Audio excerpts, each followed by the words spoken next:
moderator. I want to thank everyone for this opportunity that you can hear us out, and you've taken the interest on the issue of children living on the streets. Me, I started at 13 years. I was in P6. Things became very difficult. I was born in a very good, wonderful family of a very rich dad and a mother who only stopped in senior 3. I think my father was so handsome and very long and energetic the way you see me. And he saw this wonderful girl in senior 3 who also admired him at that time. So things happened and I came in. But because of, I think, his decisions in life and his way of life, he got sick very quickly and died when I was in senior 4. He succumbed to HIV/AIDS and left us in the hands of this mother who only stopped in senior 3 to support us through life. So when life was hard for her, she tried to do away with us, but we survived. And when we survived, she decided to give us to our relatives. That is how I started staying with an auntie. I was in P6, very bright young man. So she told my mom, no, you give me the young man to come and study. I didn't know I was going to be, are they called house boys or nannies? These people who look after children. She had her children who had a house boy, yes. So I came excited to study, but on a sad note, I realized I had come to look after children, $3, because those people had produced home and they wanted someone to support them to look after their children as they went to do what they were supposed to do. So life became hard even there because complying was not easy, and the circumstances forced me to leave. So when I leave, there was nowhere else to stay apart from the streets. I had a friend who used to roast chicken somewhere down there, but I think he was also a street adult. After he realized he has grown and he needs something to do for himself, he decided to start roasting chicken. So he became my influence and motivation, and I found myself there. And there is a lady who I respect so much who visited us twice at the street. She's called Teacher Florence. That lady spoke to me one evening. We disappeared. We had a nature where we appear, but when we see someone with interest to talk to us, we disappear because we thought everyone was not good. And it became very difficult, but my turning point came one night when I survived a fire. These police officers came and they cornered us. They were clearing the street. So at Cathedral Avenue, there were flowers right from Cathedral Avenue up to the new market down there. So we had sacks and boxes where we would cover and sleep. And because those flowers had grown so well, and they had very good spaces for sleeping, and you feel the warmth there. So when these people came, we all ran and entered inside there. I remember the man saying, "Wakisa moto, put fire." I tell you, friends got burnt, others survived, we all ran, and it is at that point where I thought maybe I need something else. So when that lady came back, I told her, life is not good here. And she was asking, do you want to school? Do you want life to change? Where do you come from? And all those things. She took me on, and when they took me to school, I qualified for my P7. And that is how my journey with CRO started. So I was rehabilitated.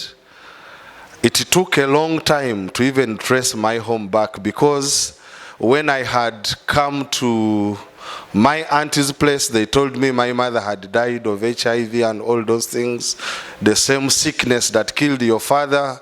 So actually, I never thought anything would happen. We were born 3, we separated mysteriously. I didn't know where my brother was. I didn't know where my sister was. But in 2003, my mother appeared. It was very hard, very difficult, a very big surprise, but she was still alive. So CRO supported us with her at that point in time. I did my senior 4, I did my senior 6. They took me to university. I have done a second degree, a master's. I have been at UMY.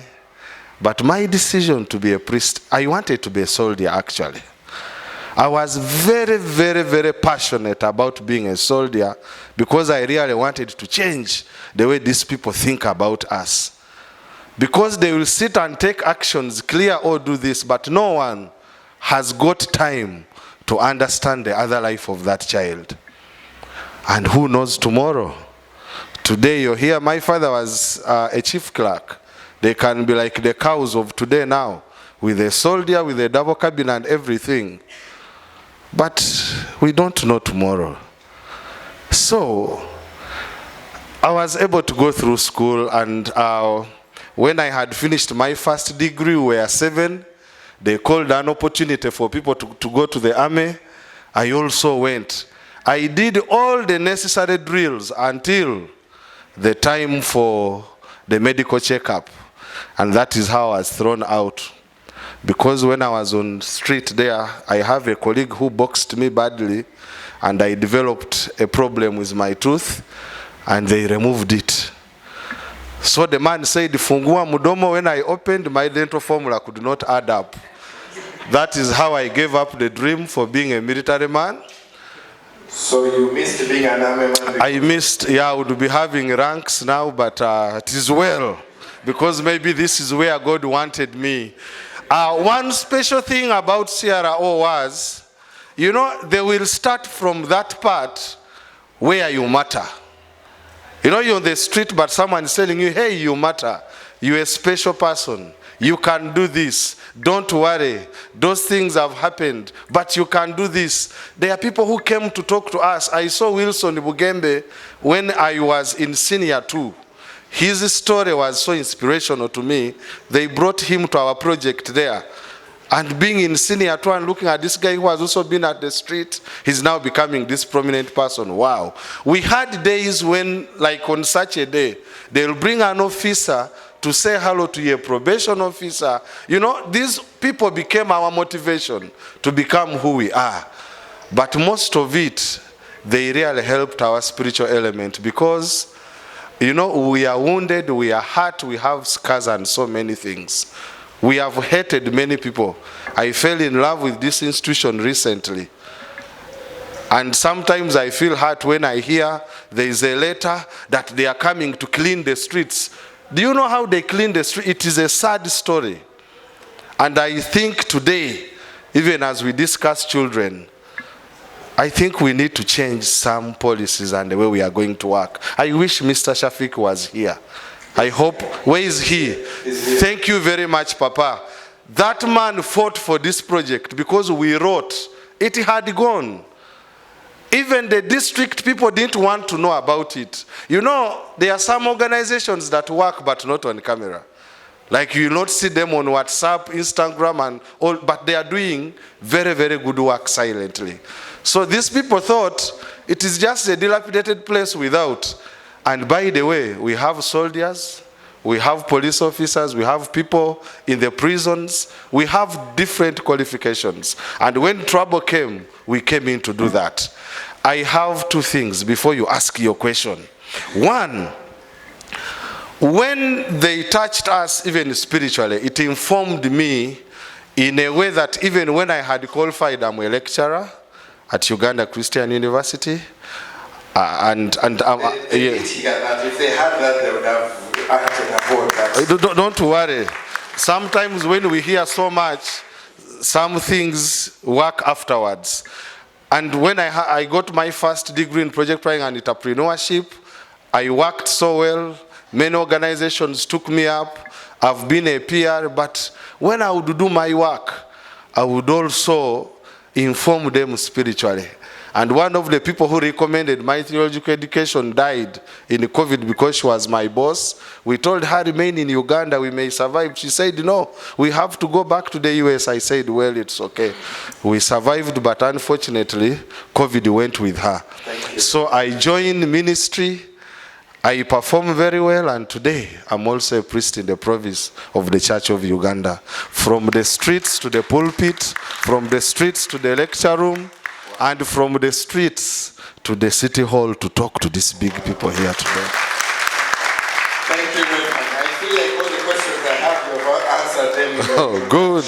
Yeah. But you've said two things that are very important. Yeah. Your mother had you at, how old was she? She was, senior 3 is what age? You help me around there like this one here. Yeah. We're saying 18, but remember we're in the village. So that was the age in which she came in. So education-wise, she thought, yeah, she had got a don, someone who is well off, and all those things. And my question there is, what was the response with the community around? We thank God that we were not despising that. Okay. And what was the response of the community? Being young, with what? Being given away because you're going to be born, you're given away. What was the response of the community? In other words, a cultural response. About me being given away? Now I was young. I didn't take much detail, but the little story I get to hear, when my father succeeded, he eloped, and she was away for about 3 years. They didn't trace her, know where she was, and all those things. And by the time she resurfaced, 2 of us were there, and traditionally they handled it their own way, and it came to an end. Yes. The reason why I'm asking is for us to meditate on what role does culture play in all of this, and what role could culture have saved this situation.